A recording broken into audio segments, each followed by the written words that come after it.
Baik saudara, saya mengajak kita pada pagi hari ini kita akan merenungkan satu tema, yaitu tentang seorang tokoh yang dicatat di dalam Kisah Para Rasul, yaitu tentang Stefanus, saudara.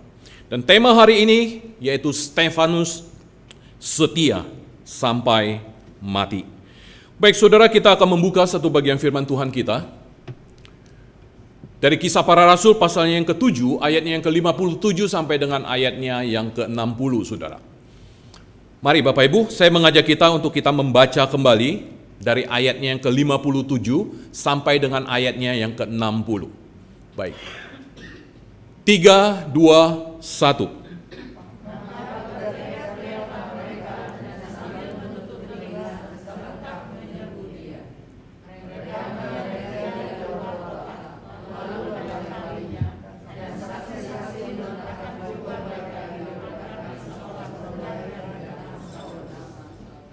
Sedang mereka melemparinya, Stefanus berdoa, katanya, "Ya Tuhan Yesus, terimalah rohku." Sambil berlutut, ia berseru dengan suara nyaring, "Tuhan, janganlah tanggungkan dosa ini kepada mereka." Dan dengan perkataan itu, meninggallah ia. Nah Bapak Ibu yang terkasih di dalam Tuhan, demikian pembacaan firman Tuhan kita dari Kisah Para Rasul pasalnya yang ke-7. Nah saudara yang terkasih di dalam Tuhan, ada seorang tokoh Kristen, yaitu Dietrich Bonhoeffer, saudara. Saudara, Dietrich Bonhoeffer, seorang teolog Jerman, dia pernah menulis sebuah buku yang cukup terkenal, yaitu The Cost of Discipleship. Nah, saudara, ini adalah sebuah karya yang klasik. Sebuah karya yang klasik tentang pemikiran Kristen di dalamnya. Nah saudara, di dalam buku ini dibahas tentang pentingnya saudara, yaitu membayar harga untuk mengikut Kristus. Dengan tekun memikul salib. Nah saudara, latar belakang daripada buku ini adalah masa pemerintahan Hitler pada waktu itu. Ketika Hitler dengan Nazinya, rejim Nazi, itu berkuasa. Partai Nazi pada waktu itu di Jerman yang dengan begitu kejam saudara menekan gereja-gereja pada waktu itu. Setiap gereja-gereja, setiap orang Kristen yang menentang dia itu dihabisi saudara. Nah saudara, nilai buku ini semakin berharga tatkala ketika Dietrich Bonhoeffer harus membayar mahal saudara kesaksian imannya dengan nyawanya sendiri. So, saudara, pada akhirnya Dietrich Bonhoeffer dia digantung, dihukum mati oleh Hitler dengan tegas. Dia menentang rejim Hitler yang fasis. Nah, saudara yang terkasih di dalam Tuhan, Dietrich Bonhoeffer dia benar-benar menggenapi apa yang ditulis di dalam bukunya, saudara. Namun tanpa sedikit pun kegentaran dia di dalam hatinya. Bahkan hal ini terakhir dilakukan Bonhoeffer ketika dia menghadapi yang namanya kematiannya. Dan dia berdoa saudara di bawah tiang gantungnya dan kemudian dia menyerahkan nyawanya. Nah saudara, ini Dietrich Bonhoeffer. Saudara, Ludwig Ingwer Nommensen. Saudara, kalau kita bagi orang Sumatera Utara, khususnya bagi mereka yang tinggal di tanah Batak, saudara, tentu tahu nama ini, walaupun mungkin tidak pernah bertemu dengan orang ini, yaitu Nommensen, saudara. Boleh dikatakan bahwa Nommensen ini memberikan satu dampak yang begitu besar, khususnya di tanah Batak, yaitu di daerah Sumatera Utara. Nah saudara, dari hasil pelayanan daripada Nommensen kita melihat bahwa ada 180.000 anggota jemaat yang berada di dalam gereja. Dan di masa pelayanan dia ada 510 sekolah saudara. Dan kemudian 32.700 murid dengan 788 pengkhotbah dengan 2.200 penatua dan kemudian 34 pendeta. Saudara, ini Ludwig Ingwer Nommensen. Nah, saudara, ini adalah, ya kita panggil dia adalah Geddy, saudara. Ya, ini adalah John Geddy. Nah, saudara, John Geddy ini dia melayani di Aneityum di Kepulauan Pasifik. Nah, saudara, sangat menarik sekali, saudara, ketika kita membaca daripada riwayat pelayanan daripada John Geddy ini, saudara, di dalam akhir pelayanannya, saudara, di tempat di mana dia melayani, itu terdapat sebuah tugu yang mengatakan begini: ketika ia datang pada tahun 1846, belum ada orang Kristen.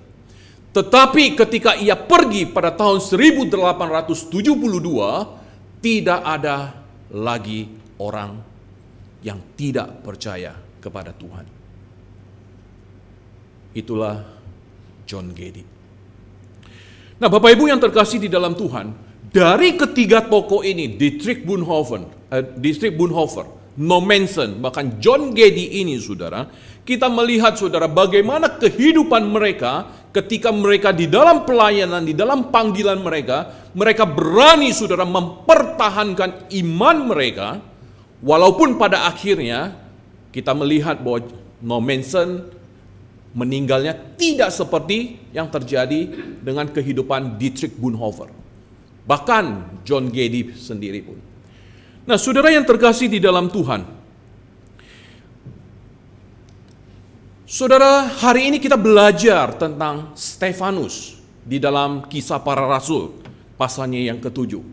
Saudara, ketika kita membaca Kisah Para Rasul pasal yang ke-7, bahkan di akhir daripada pasalnya yang ke-6, saudara, itu bercerita tentang Stefanus, dan kemudian, saudara, sampai kepada pasalnya yang ke-7 sampai dengan ayatnya yang ke-60 yang tadi kita baca, saudara, kita menemukan begitu banyak di dalam perjalanan kehidupan daripada Stefanus yang dicatat di dalam Kisah Para Rasul, saudara. Saudara, Stefanus, kalau kita melihat dari namanya ini, saudara tahu arti namanya? Ada yang tahu, saudara? Dari kata Yunani, yaitu Stefanos. Arti kata nama ini adalah mahkota. Mahkota, saudara.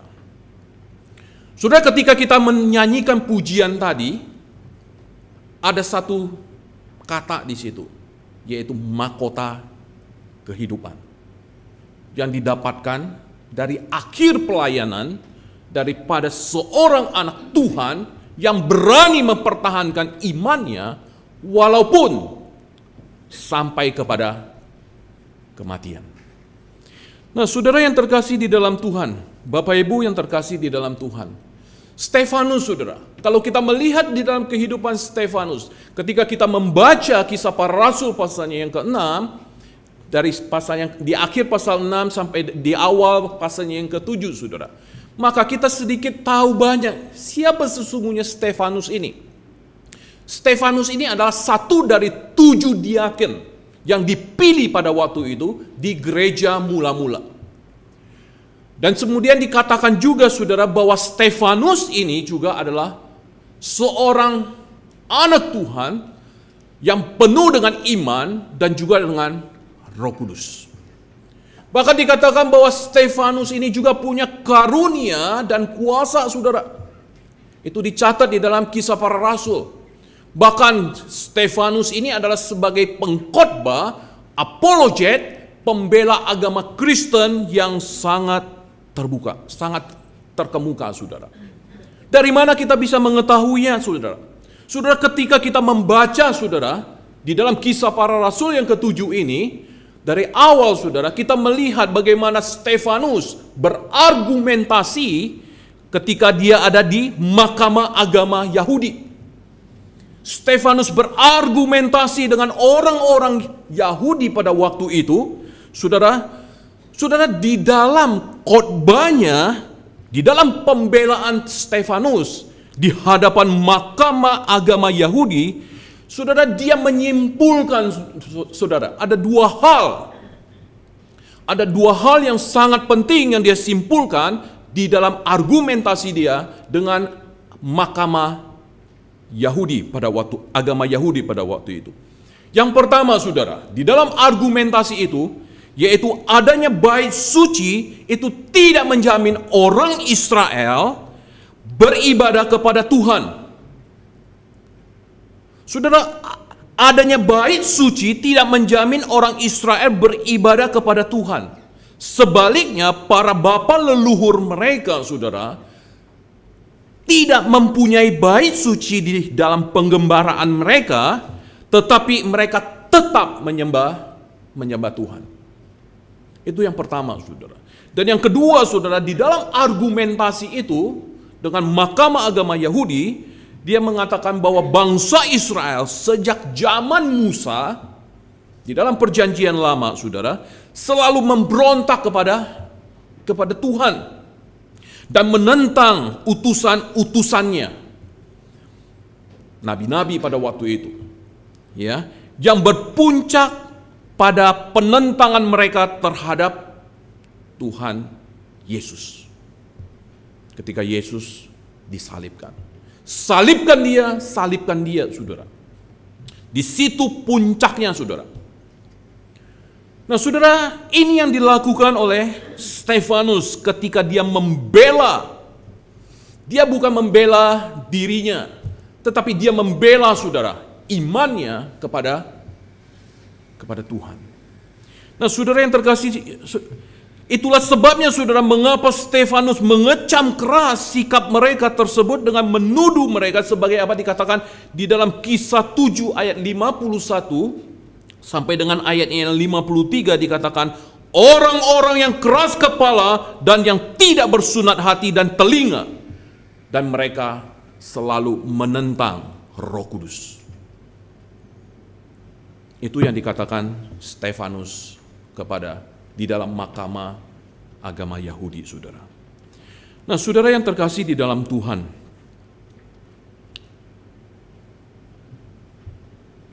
kematian orang-orang yang mengabdikan hidupnya kepada Tuhan itu tidak pernah sia-sia. Saudara, seringkali kita bertanya satu hal, saudara. Banyak orang yang bertanya, pertanyaannya seperti ini. Mengapa Tuhan tidak melindungi hambanya Stefanus dari kekejaman orang-orang yang melemparinya hingga mati pada waktu itu? Saudara, bisakah Tuhan meluputkan Stefanus pada waktu itu? Bisa, saudara. Saudara, saya mengajak kita untuk kita melihat satu tokoh, saudara, yang pernah dicatat di dalam sejarah Bapak Gereja, yaitu Polikarpus. Saudara, Polikarpus dikatakan pada waktu itu, saudara, dia ditangkap oleh pihak Romawi pada waktu itu. Nah, saudara, pada waktu itu gubernur Romawi yang berkuasa pada waktu itu, dia hanya berkata begini. Dia bertanya kepada Polikarpus, Polikarpus, cuman cukup kamu berkata Tuhan Kaisar. Kaisar itu Tuhan. Dan kamu hanya mempersembahkan persembahan kemenyan saja. Itu sudah cukup. Dan kamu tidak perlu dihukum mati. Saudara, apa yang dilakukan oleh Polikarpus pada waktu itu? Saudara, Polikarpus dia berdiri dengan tegar dan ia mengatakan kalimat terakhirnya yang sangat terkenal sekali.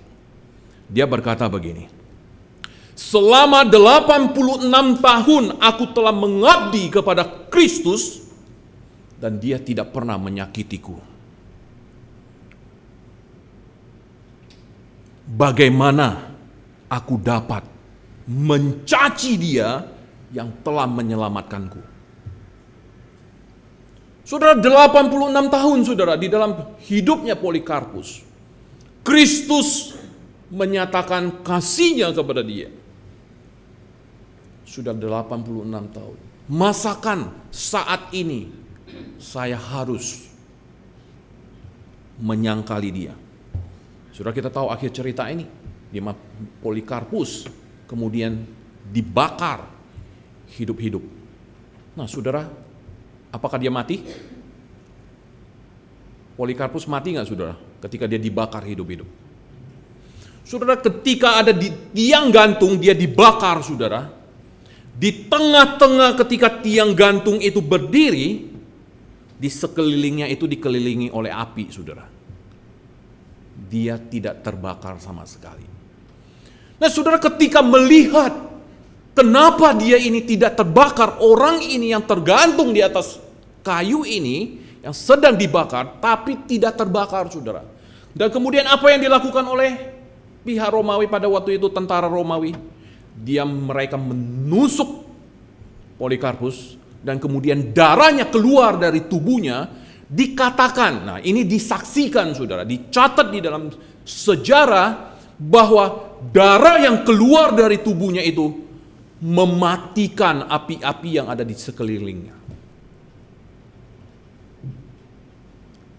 Walaupun pada akhirnya nanti dia pun mati saudara.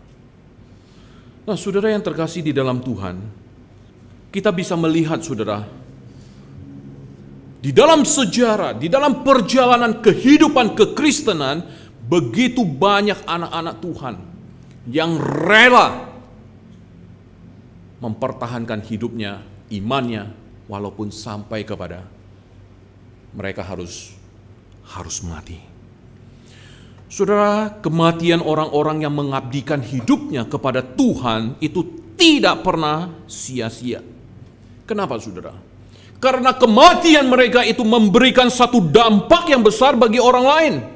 Ketika mereka meninggal dunia, saudara, sampai hari ini nama mereka, teladan mereka, apa yang sudah mereka lakukan, apa yang mereka pertahankan sampai di akhir kehidupan mereka, itu masih dicatat di dalam sejarah dan diingat oleh orang-orang Kristen, orang percaya.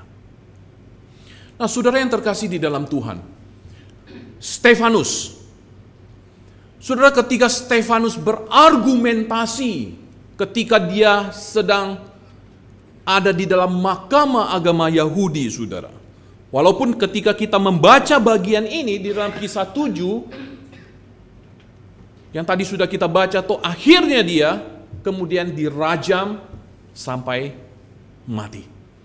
Saudara, Stefanus berani mempertahankan imannya sampai kepada kematian.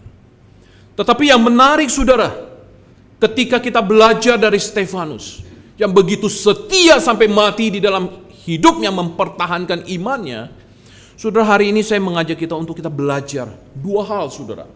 Dua hal yang sangat penting sekali saudara. Ketika menghadapi kematiannya, saudara, mereka memberikan satu dampak bagi perkembangan sejarah gereja sampai hari ini. Saudara, hal yang pertama, kematian Stefanus membuat perintah Tuhan Yesus kepada murid-muridnya untuk memberitakan kabar baik ke berbagai wilayah itu tergenapi. Saudara, ketika kita membaca kisah para rasul pasalnya yang pertama, di situ dikatakan sebelum Yesus naik terangkat ke surga, dia berkata apa? Mari kita buka saudara. Kisah 1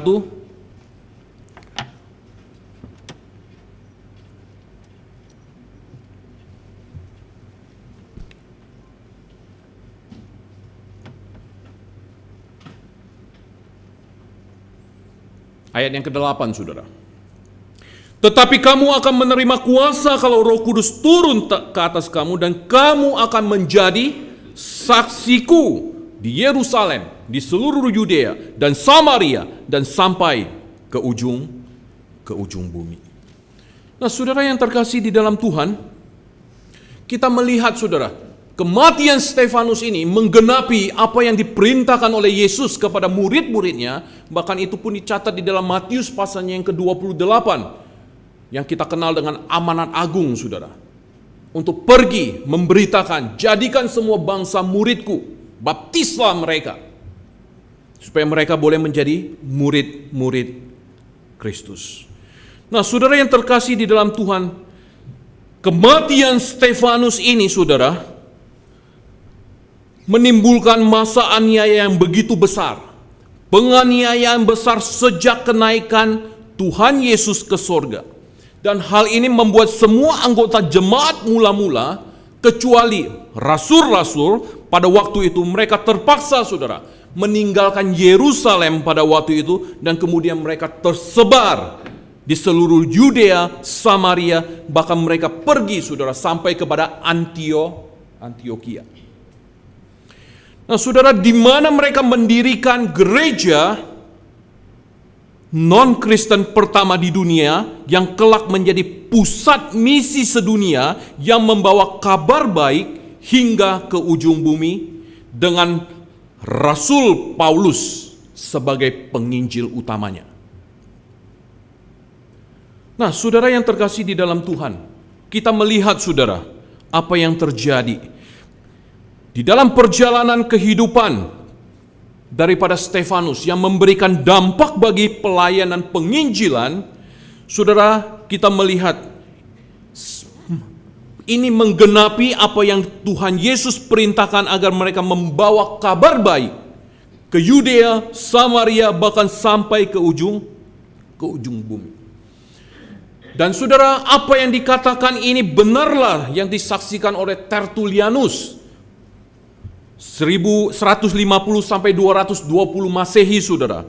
Seorang bapak gereja, dia mengatakan begini: darah para martir adalah benih bagi gereja. Darah para martir yang ditumpahkan, yang dicurahkan, ini adalah cikal bakal benih bagi gereja sampai hari ini. Luar biasa saudara. Pengorbanan mereka, pengorbanan Stefanus, bahkan tokoh-tokoh yang lain saudara, itu tidak sia-sia. Dan yang kedua saudara, kematian Stefanus melahirkan seorang pemimpin gereja, salah satu pemimpin Kristen terbesar sepanjang sejarah. Siapa? Yaitu Rasul Paulus. Saudara, sebelumnya adalah Saulus. Sebelum dia namanya menjadi Paulus. Adalah salah satu orang yang berperan di dalam kematian Stefanus. Saudara, Alkitab mencatat ketika Stefanus dianiaya, ketika Stefanus dilempari, dirajam, ada Saulus di situ, ada Paulus. Ada saudara. Dia menyaksikan itu saudara. Dia menyaksikan bagaimana pada waktu itu Stefanus diperlakukan seperti itu saudara. Nah saudara, namun kematian Stefanus tersebut rupanya itu memberikan satu kesan yang mendalam bagi Saulus itu, yang kemudian menjadi Paulus itu secara pribadi. Seperti yang disaksikannya sendiri saudara di kemudiannya di dalam Kisah Para Rasul pasalnya yang ke-22 ayatnya yang ke-20. Bisa ditampilkan Pak Anwar? Kisah 22 ayatnya yang ke-20. Tetapi Dan ketika darah Stefanus dikatakan, saksimu itu ditumpahkan, aku ada di situ dan menyetujui perbuatan itu, dan aku menjaga pakaian mereka yang membunuhnya. Nah saudara, boleh dikatakan bahwa kematian Stefanus inilah yang menjadi salah satu penyebab pertobatan daripada Rasul Paulus. Saudara, Paulus kita tahu seorang yang sangat-sangat di kemudian itu berkuasa saudara. Bahkan dia begitu benci sekali dengan orang-orang Kristen, orang-orang percaya. Dan Alkitab mencatat dia ini salah satu yang menganiaya orang-orang Kristen pada waktu itu, saudara. Dia yang memburu orang-orang Kristen kemanapun orang-orang Kristen. Tetapi saudara, apa yang terjadi? Saudara, ketika saya melihat, memikirkan ini, saudara, ini seperti sebuah rangkaian. Sebuah rangkaian, saudara, benang merah, sebuah cerita atau sinetron, ya, yang bersambung. Bagaimana akhirnya ketika Paulus, yaitu Saulus, dan kemudian di dalam perjalanan dia ke Damsyik, Tuhan menangkap dia, saudara. Apa yang terjadi dengan dia? Tuhan membutakan matanya pada waktu itu. Walaupun pada akhirnya nantinya dia dapat melihat kembali. Nah, saudara, ketika di dalam perjalanan itu dia mengalami yang namanya satu titik balik, yaitu turning point di dalam kehidupan daripada Rasul Paulus, dan akhirnya dia dipakai oleh Tuhan menjadi salah satu rasul yang terbesar yang dicatat oleh Alkitab, yaitu Rasul Paulus. Saudara, begitu banyak, saudara, di dalam perjanjian lama surat-surat yang ditulis oleh Rasul Paulus ketika dia ada di penjara, ketika dia ada dalam perjalanan pelayanannya, saudara. Saudara, semua ini apa? Dampak daripada pengalaman yang dia saksikan dari kehidupan Stefanus, yang membuat dia, saudara, akhirnya tentu ada kegelisahan di dalam hatinya. Nah, disitulah Tuhan menangkap dia, Tuhan memakai hidupnya, dan kemudian Paulus ini menjadi alat yang dipakai Tuhan untuk melayani, untuk mengabarkan Injil, saudara. Nah, saudara yang terkasih di dalam Tuhan, saudara, kehidupan seorang Kristen haruslah menjadi kehidupan yang berdampak bagi banyak orang lain. Hendaknya kita punya prinsip seperti Rasul Paulus, yaitu hidup yang berbuah selama ada di dalam dunia ini, saudara. Hidup yang berbuah, yang memberikan dampak selama ada di dalam dunia ini. Saudara, hidup ini bukan berbicara tentang panjang, seberapa daripada hidup kita, singkat atau lamanya, saudara. Tetapi hidup ini berbicara apakah hidup kita memberikan satu dampak, memberikan satu pengaruh yang positif bagi kehidupan kekristenan, bagi orang lain, melalui iman kita, melalui kehidupan kita. Nah, saudara yang terkasih di dalam Tuhan, hidup yang bermakna adalah ketika kita memberi dampak bagi orang lain, ketika hidup atau ketika kita sudah mati. Saudara yang terkasih di dalam Tuhan, ketika kita melihat, saudara, ketika kita menyaksikan di dalam kekristenan begitu banyak anak-anak Tuhan yang pada akhirnya walaupun mereka harus mati secara martir, mengorbankan nyawa mereka, saudara, mereka dicatat sebagai orang-orang yang memberikan pengaruh besar bagi kekristenan hingga hari ini. Saudara, apa yang tadi saya kemukakan di awal itu cuma hanya beberapa segelintir, saudara. Masih begitu banyak, saudara, anak-anak Tuhan yang jika mau kita telusuri begitu banyak mereka yang begitu berani mempertahankan iman mereka. Saudara, Hudson Taylor di China. Begitu luar biasa, saudara, ketika dia 50 tahun lebih dia melayani di sana, bahkan dia bukan hanya melayani di desa-desa sekitar di China, bahkan sampai kepada pedalaman-pedalaman. Bahkan sampai dia ketika mati, saudara, mayatnya itu diperebutkan untuk dimakamkan di sana, atau itu David Livingstone termasuk dari Inggris yang melayani.